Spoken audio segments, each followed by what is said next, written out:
coisa que nós temos que verificar é qual é o conceito de um de outro para não haver confusão. Filiação é o vínculo que se cria entre o beneficiário, entre o segurado da Previdência Social.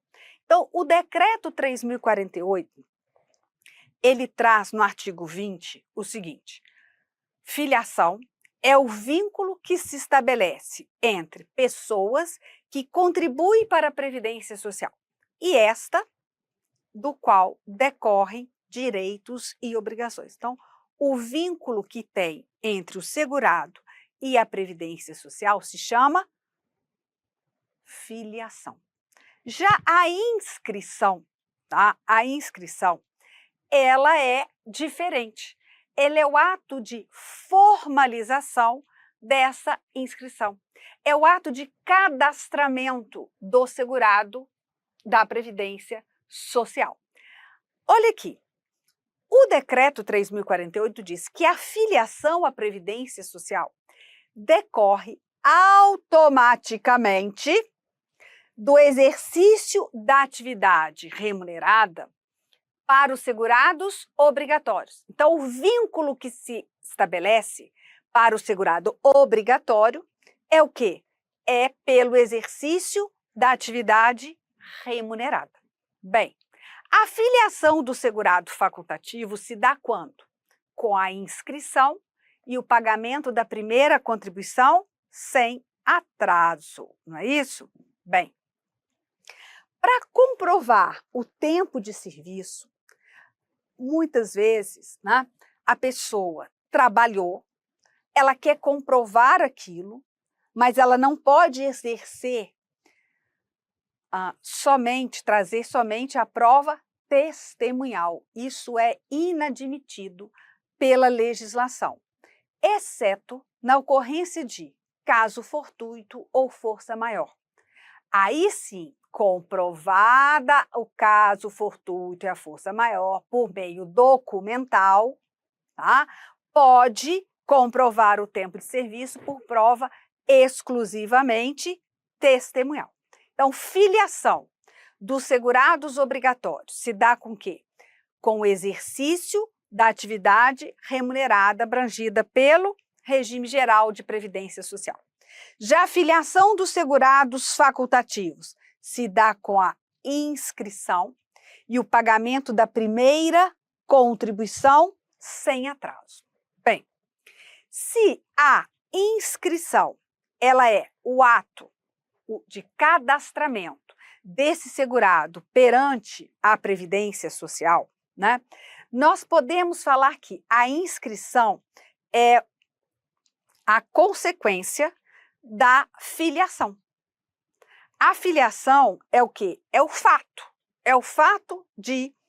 que ocorre com o exercício da atividade remunerada. Filia obrigatoriamente o segurado, né? A inscrição é o quê? É a formalização da filiação, né? Então, no caso, a filiação, ela é um ato meramente declaratório.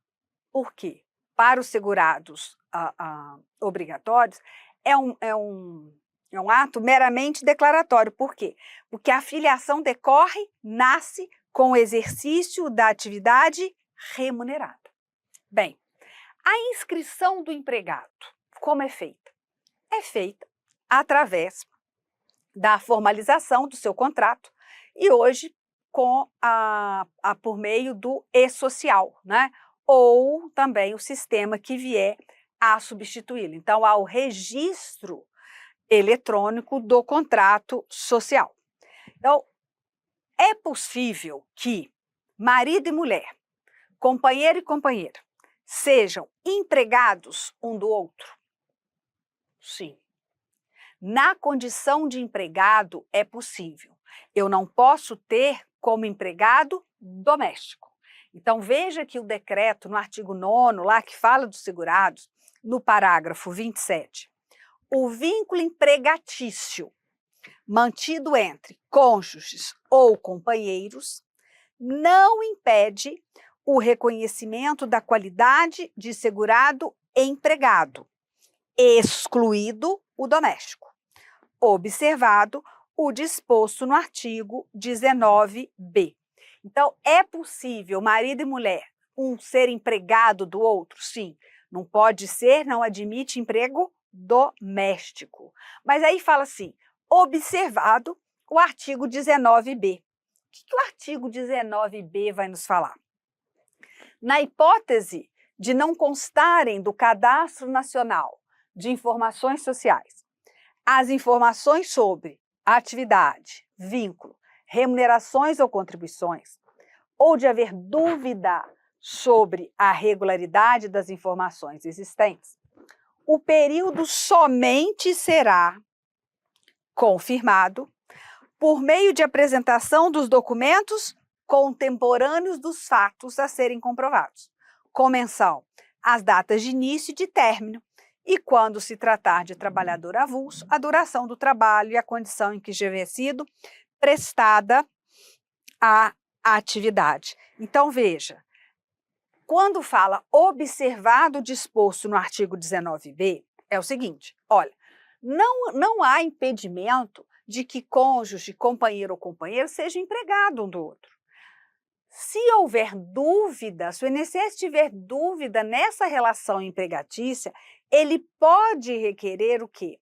A comprovação através da apresentação de documentos, né, de prova contemporânea dos fatos, quer dizer, do fato de um ser empregado do outro. Tá?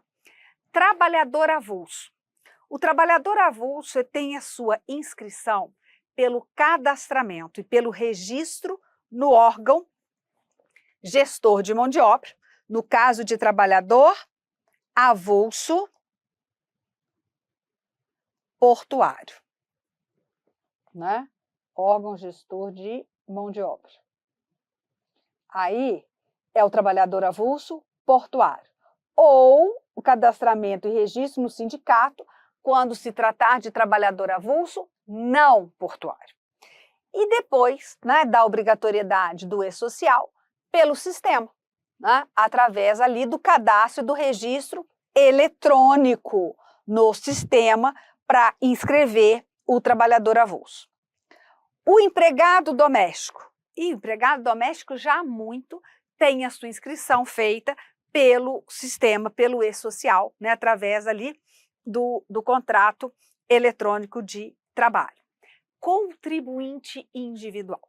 Olha, o contribuinte individual tem algumas formas de fazer a sua inscrição. Uma, por ato próprio, ele mesmo, por meio do cadastramento das informações, né, para identificá-lo, falar qual a atividade que ele exerce e tal, ele mesmo faz a sua inscrição perante o INSS. O INSS, se tiver dúvida em relação à atividade, a qualquer coisa em relação à sua filiação, ele pode solicitar ao contribuinte individual que comprove o exercício daquela atividade. Tá? Então, eu vou me inscrever como médica. Se o INSS, dentro das informações que ele tem no cadastro, ele desconfiar que aquilo não está muito correto, irregular, ele pode pedir a comprovação. O contribuinte individual também, ele vai ter a sua inscrição feita pela cooperativa de trabalho, né? Ou por uma empresa que ele presta serviço, tá? Se ele ainda não for inscrito no regime geral, se ele for prestar serviço a uma empresa, ela tem a obrigação de inscrever. E temos ainda a inscrição do MEI, que é feita lá no portal do microempreendedor individual. Cuidado, não se admite a inscrição pós-mortem do contribuinte individual. Então, a inscrição depois de morto do contribuinte individual não é possível. Então, é vedada a inscrição pós-mortem do contribuinte individual. Aí eu tenho o segurado especial, né? Dentre as 5 categorias, a última aí, o segurado especial. Então, ele vai ter a sua inscrição, né, com uma apresentação de documentos que comprovem o exercício da atividade na condição, né, na atividade agropecuária, pesqueira artesanal, de seringueiro ou de extrativista vegetal. Então, ele vai fazer a sua inscrição de forma a vinculá-lo no respectivo grupo familiar, quando ele exercer atividade em regime de economia familiar, com informações pessoais, a identificação da propriedade em que ele exerce a atividade, né? E a que título, se ele é meeiro, parceiro, produtor, proprietário, assentado, indígena, tudo ele vai fazer essa declaração para a sua inscrição, tá? Nós temos a questão da inscrição do segurado especial por meio de uma declaração, né, pela autodeclaração. Então, veja que nós temos que eles vão fazer, eles vão fazer preencher a autodeclaração com documentos que comprovem realmente a sua qualidade de segurado especial. E é o único segurado que pode ter a sua inscrição pós-mortem.